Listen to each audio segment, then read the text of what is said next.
Buongiorno da Portoviro, San Valentino dalla parte del cuore, un progetto di prevenzione cardiovascolare nelle farmacie della città. La possibilità di un test gratuito dell'assetto lipidico nelle farmacie di Portoviro proprio per il 14 febbraio. Partecipano all'iniziativa la farmacia Cester, la farmacia del Delta, la farmacia Ferrari e la farmacia Girotto. Ascoltiamo le parole dei protagonisti con l'assessore Alessia Tessarin, Michele Capanna e i consiglieri Francesca Pregnolato e Chiara Bovolenta e naturalmente i rappresentanti delle farmacie che partecipano al test. E attività produttive. In questo senso, in questo caso, le attività sono proprio le farmacie che abbiamo voluto coinvolgere in questo progetto che ci sembrava adatto e confezionato a misura per loro in maniera da poter offrire un servizio ai cittadini, e le farmacie sono sponsor in toto di quello che è il costo dell'abbellimento delle nostre piazze. Quindi dalla collaborazione tra amministrazione e attività sul territorio possono nascere sempre dei progetti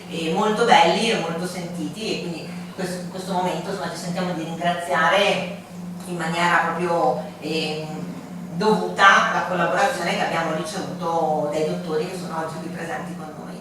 La sanità, ma anche come cardiologo, e dico che le malattie cardiovascolari rappresentano la prima causa di morte in Italia e nel mondo. Per citare alcuni dati, secondo l'OMS nel 2016 hanno causato 18 milioni di decessi in tutto il mondo, e per rimanere in Italia, secondo l'Istat, nel 2019 hanno provocato 220.000 morti.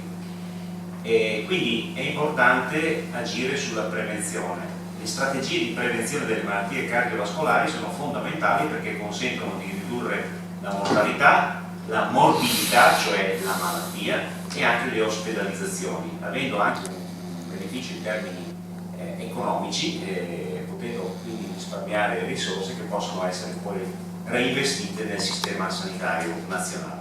In farmacia su prenotazione e a digiuno viene fatto un prelievo capillare da un dito, e da lì tramite un macchinario si stabiliscono i valori di colesterolo, trigliceridi, questo è buono o cattivo, e verrà fatta anche la glicemia.